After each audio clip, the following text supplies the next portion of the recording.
जय श्री राधे। जय बद्री विशाल। स्वागत है आप सभी भक्तों का मेरे YouTube चैनल माँ जगदीश्वरी देवी ज्योतिष संस्थान में। मैं ज्योतिषाचार्य शास्त्री प्रवीण चंद्र सेमवाल स्वागत करता हूँ आपका अपने YouTube चैनल में।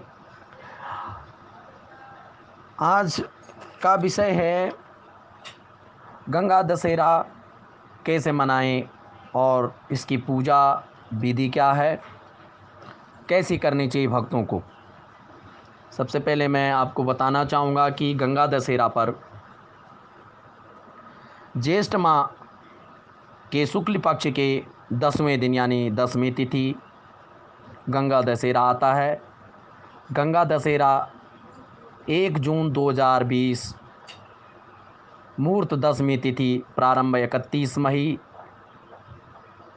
2020 को शाम 5:36 से लेकर 10वीं तिथि समाप्त हो जाएगी 1 जून दोपहर 2:57 तक। इसकी मान्यता ऐसी है कि इस दिन माँ गंगा की पूजा करने से मनुष्य को मोक्ष की प्राप्ति होती है।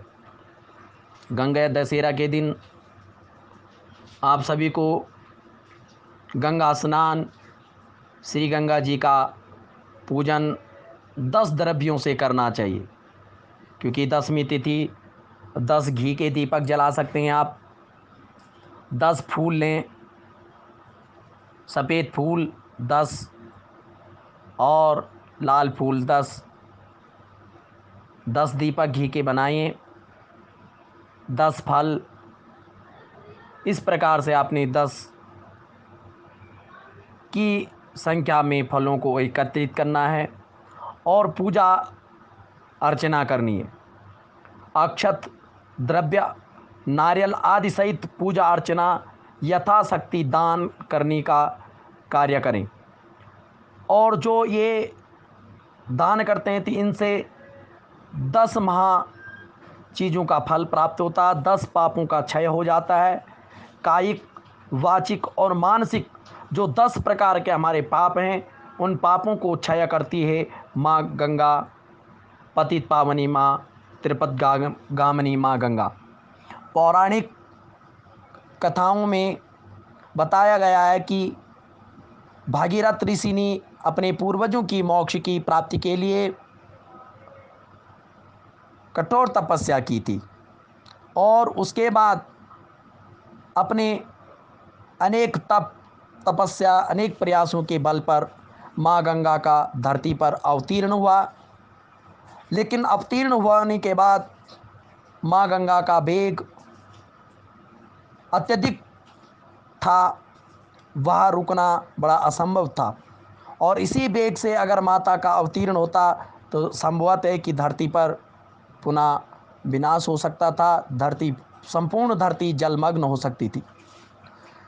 और तब भक्तों ने भगवान शिव से आराधना की, शिव की आराधना करी, शिव की पूजा की और भगवान शिव से विनती की। तब भगवान शिव प्रसन्न हुए और भगवान शिव ने माँ गंगा को अपनी जटाओं में भर लिया। उसके बाद माँ गंगा कैलाश से होते हुए धरती पर पहुँची और माँ भगीरथ के, ऋषि भगीरथ के पूर्वजों का उद्धार करा। इस प्रकार से हमारा भी उद्धार हो, भक्तों का उद्धार हो।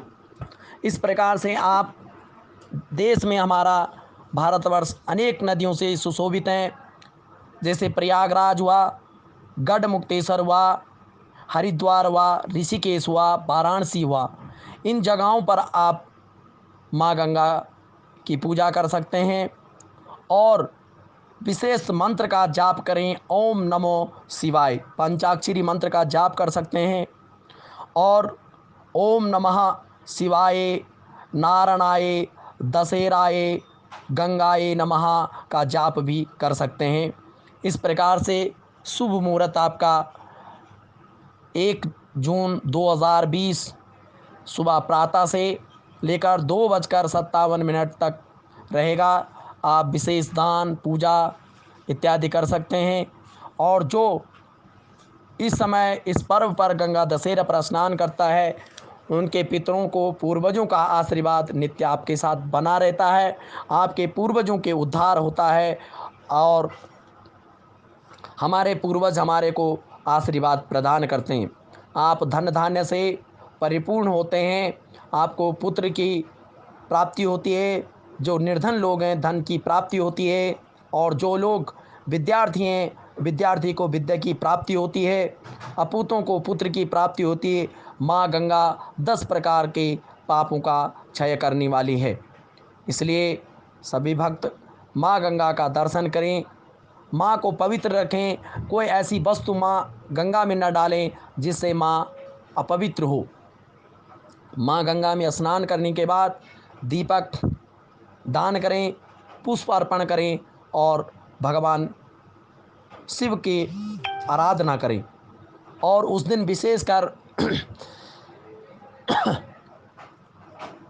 गंगा स्तोत्र का पाठ अवश्य करना चाहिए, ताकि आपके मन की शांति के लिए माँ गंगा आपके परिवार में सदा सुख और समृद्धि का वास बना रहे। जिस प्रकार से आजकल बच्चों को क्रोध आता है, आपके परिवार में जिसे क्रोध आता है, अवश्य ही गंगा जल उन्हें पिलाना चाहिए, गंगा जी के दर्शन करवाने चाहिए और गंगा में एक डुबकी अवश्य लगवानी चाहिए। बच्चों को गंगा स्नान अवश्य करवाना चाहिए, ताकि क्रोध शांत हो, और जो क्रोध आता है वह भी गंगा के दर्शन से कम हो जाता है। इस प्रकार से ऐसी मान्यताएं हैं हमारे भारतवर्ष में। माँ पवित्र पावनी माँ गंगा गौमुख से उद्गम होता है, उत्तराखंड की पवित्र देवभूमियों से आती है और आपको दर्शन देती है। माँ गंगा के दर्शन अवश्य करें, आपका कल्याण हो, आपका शुभ हो। इन्हीं शुभकामनाओं के साथ आप अवश्य देखें। एक जिन्होंने आज तक मेरा चैनल अभी तक सब्सक्राइब नहीं करा, सभी भक्त मेरा चैनल सब्सक्राइब करें और बेल आइकन का बटन भी दबाएं, ताकि आने वाले मेरी अनेकों वीडियो आपके पास पहुंचेंगे। अगले अंक में आपको फिर दोबारा मुलाकात होगी। जय श्री राधे।